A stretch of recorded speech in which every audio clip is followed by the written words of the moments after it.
So he was like, when he heard the song, he was like, nah, instant hit. Like, that's a hit, bro. Like, that's a hit. The shit was called Love Blast. So, boom.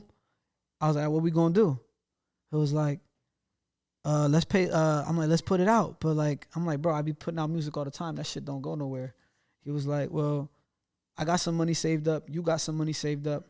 Let's put it out, but let's pay somebody to post it. Like, let's pay somebody to post it. And I was just like, all right, bet, whatever. Feel me? We paid somebody to post it. That shit ended up blowing up. Shit ended up blowing up. So a blog overnight. Post blog post help you. Bro, Boot Gang posted it, bro. Real shit. That shit took off. Swear to God. Nothing else. Nothing, no crazy method, nothing like that, bro. It was just a shot in the dark. Feel me? And so what happened? At that time, he was mad popping. So I always saw him posting artists. Like, he was selling shout outs. Yeah. None of them. So for the people who, like, some people say, oh, like, you got lucky. I was like, bro, how I get lucky? Because he posted mad people. None of them ever blew up. They didn't get and then when because my content was good, my look was good, and the song was fire. You feel me? So what happens now? So overnight, bro, like, I just gained mad followers, and, like, everybody tuned into the song. Like, his whole following, like, he had like 10 million followers. His page was super active. Like, the shit just blew up, bro. Like, I ended up being on the SoundCloud charts like the next day, like number 5 on the SoundCloud charts. I was up there with Lil Pump, Wi-Fi's Funeral. Who else? Like Smoke Perp, like Lil Skies, Moneybag Yo. I was up there with, like, all, like, feel me, like, mad people. And then I guess that's how, like, the labels found out who's about to blow up and shit like that. They checked that. Yep. And that chart is, like, organic. Like, you can't pay to be on that chart. Yep. Like, your song got to have mad motion. Yep. So, like, the motion just, you feel me? Shit just exploded.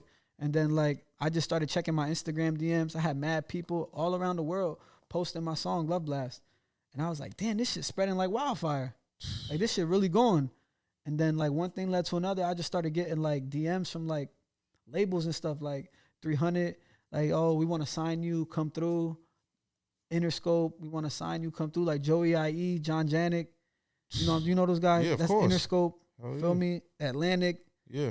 And so were you taking these meetings? What was it like? Yeah, I was taking the meetings, of course. And what was it like? How were you feeling? That shit was different, bro. I'm like, yo, this shit is not real.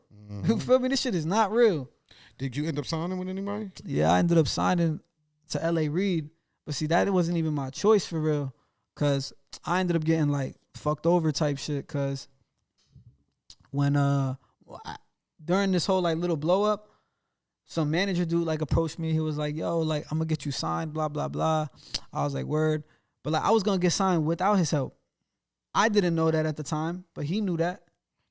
He made it seem like I needed him. And, like, he faked, like, I ain't gonna say it was all his fault, it was my fault too. I should have, like, read it over or some shit like that. But I was a kid, I was hungry. So I was just like, oh, I bet, like, nigga sent me a paper, I signed that shit. And basically that shit just, like, it said that you were signed to him. Nah, he just had the exclusive right to pick who I get signed to. Okay. So, like, he was only looking out for his best interest. Got you. Cause at that time, Reid was mad hated. Right. Like, that wasn't a smart move. You feel me? But Reid was offering mad money as opposed to, like, Atlantic. Atlantic was offering, like, it was still a lot of money what Atlantic was offering, but it was nowhere near what Reid was offering. But Atlantic promised me a long time career. And you would have been there, like, with the big dog. I would have been way more popping. Like, I would have, like, done way more shit. Do you feel like, so what was it like when you got to that office with Reid? Do you feel like did they know what to do? Do you don't feel like they knew what to do? He had no game plan. Like I said, I ain't gonna say it's all his fault. He had no game plan, and, like, he ain't even have no staff. Yeah. Like, no staff, no relationships, no employees, no nothing. Like, no office, nothing, nada. Yeah. So. And so now, so what happens? So you learn your lesson like most artists have to do with the first deal. It's never usually the best. Yeah. You go through the whirlwinds of that. How were you feeling? How were you feeling going through the whirlwinds of that? What was it like? What were you thinking? I was fake mad. I was just like, man, it's some bullshit. Like, you only get one chance at this shit, really. And it's like, I feel like I kind of wasted my chance in a way. Feel me? You still have, like, some regret sentiments about it? You feel like? Yeah, I feel like LA Reid, that was just like the worst decision of my life. You wish you would have took Atlantic deal? Of course. I ain't gonna cry about spilt milk. Feel Yeah. me? You just move forward. What are you independent now? You still signed? I'm independent. What has this independent ride been like? I mean, shit. It's cool, you know. I still get my money and shit like that, but it's like you sometimes need that label push. Yeah. Now